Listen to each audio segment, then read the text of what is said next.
যেই মানুষটা তার জীবনে সফল হয়েছে তার কাছ থেকে যেমন আমরা শিখতে পারি যে জীবনে আমাদের কি করতে হবে, অপরদিকে যেই মানুষটা জীবনে ব্যর্থ হয়েছে, তেমন কোনো সফলতা সে তার জীবনে পায়নি, তার কাছ থেকেও কিন্তু আমরা শিখতে পারি যে জীবনে কি করতে হবে না। দুটো জিনিসই আমাদের জীবনে খুবই গুরুত্বপূর্ণ। যে কোনো পরিস্থিতিতে আমাদের মাথায় রাখতে হবে আমাদের কি করা উচিত এবং আমাদের কি করা উচিত নয়। একবার একজন শিষ্য তার গুরুকে বলল যে আপনি তো আমাদের এত জ্ঞানের কথা বলেন, আপনি এত সকল জ্ঞান অর্জন করেছেন কোথা থেকে? তখন সেই গুরুদেব বলল যে আমার তিনজন গুরুর কথা খুবই মনে আছে।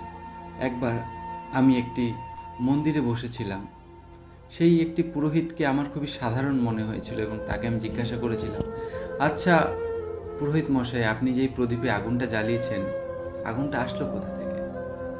পুরোহিত মশাই কিছুক্ষণ আমার দিকে তাকিয়ে থেকে একটি ফু দিয়ে সেই প্রদীপটিকে নিভিয়ে দিয়েছিলেন এবং আমাকে বললেন যে আচ্ছা, এই যে প্রদীপটা নিভে গেল, এই আলোটা কোথায় গেল?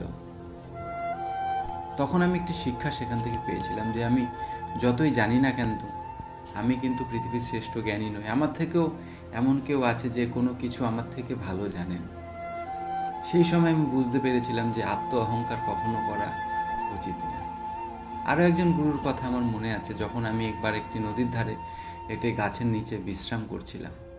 একটি হরিণ সারাদিন তপ্ত দুপুরবেলা বনে ঘুরে বেড়ানোর পর পিপাসার্ত হয়ে নদীতে এসেছিল জল খেতে। কিন্তু সে যখনই জল খেতে যাচ্ছিল, নিজের প্রতিচ্ছবি নদীতে জলে দেখে সে বারবার পিছিয়ে আসছিল। সে হয়তো ভাবছিল যে জলের ভেতরে হয়তো অন্য আরেকটি হরিণ আছে, সে জল পান করছিল না। এভাবে বেশ 10, 12, 13 বার ট্রাই করার পর, চেষ্টা করার পর, সে একটা সময় আমি দেখলাম কিছুক্ষণ পিছিয়ে আসলো এবং দৌড়ে গিয়ে নদীর মধ্যে ঝাঁপ দিল।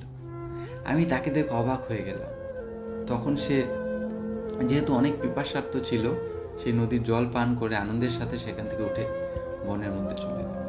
সেখান থেকেও আমি একটি শিক্ষা পেলাম যে আমরা যেই জিনিসটার প্রতি ভয় করব, সেই জিনিসটা আমাদের তত ভয় দেখাবে। যেই মুহূর্তে আমরা আমাদের সমস্ত বাধা অতিক্রম করে সেই ভয়ের সাথে মুখোমুখি লড়াই করব, আমরা সেই ভয়টাকে কাটিয়ে উঠে জয়লাভ করতে পারবো। যে জীবনে যখনই খারাপ পরিস্থিতি আসবে, সেইটাকে দেখে ভয় পেয়ে পালিয়ে গেলে হবে না, আমাদের তার মুখোমুখি করে লড়াই করতে হবে, তাহলে আমরা জীবনে সফলতা পাবো। আরেকটি শিক্ষা আমি পেয়েছিলাম, একটি গ্রামে একজন মূর্তি প্রস্তুতকারকের বাড়িতে আমি একবার বেশ কয়েকদিন ছিলাম। তার বাড়িতে যখন আমি থাকি, সে প্রত্যেক দিনই একটি বড় পাথর নিত এবং সেটিকে একটি সুন্দর মূর্তির আকার দেওয়ার চেষ্টা করতো এবং বেশিরভাগ দিনই দেখতাম সে পাথরটি ভেঙে যাচ্ছে বা সে ব্যর্থ হয়ে যাচ্ছে। আমি তাকে যখন জিজ্ঞাসা করতাম যে তুমি এতবার চেষ্টা করছো কিন্তু হচ্ছে না, তাহলে তুমি চেষ্টা করা বন্ধ কেন করে দিচ্ছ না? তোমার দ্বারাতে তো হচ্ছে না, হয়তো তুমি পারবে না। কিন্তু সেই মূর্তি প্রস্তুতকারক আমার দিকে তাকিয়ে একটি সুন্দর হাসি দিত এবং আমাকে বলতো আমি অবশ্যই আগামীকালকে একটি সুন্দর মূর্তি তৈরি করব। আমাকে অবাক করে দিয়ে পরের দিন সকালবেলা সেই ব্যক্তিটি সত্যি সত্যি একটি বড় পাথর থেকে একটি অসাধারণ মূর্তি তৈরি করলেন। তার কাছ থেকে আমি একটি শিক্ষা পেলাম যে যতই ব্যর্থতা আমাদের জীবনে আসুক না কেন, আমাদের হাল ছেড়ে দিলে হবে না, বারবার চেষ্টা করে যেতে হবে এবং একটা সময় আমরা সত্যি সত্যি জীবনে অনেক অনেক সফলতা পাব।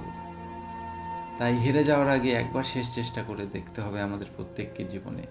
আর এই তিনটে গল্পের কথা আমাদের জীবনে মনে রাখতে হবে, তাহলে আমরা জীবনে এগিয়ে যেতে পারবো। এবং আমাদের মনে রাখতে হবে সফলতা কিন্তু একদিনে আসবে না, কিন্তু একদিন অবশ্যই আসবে।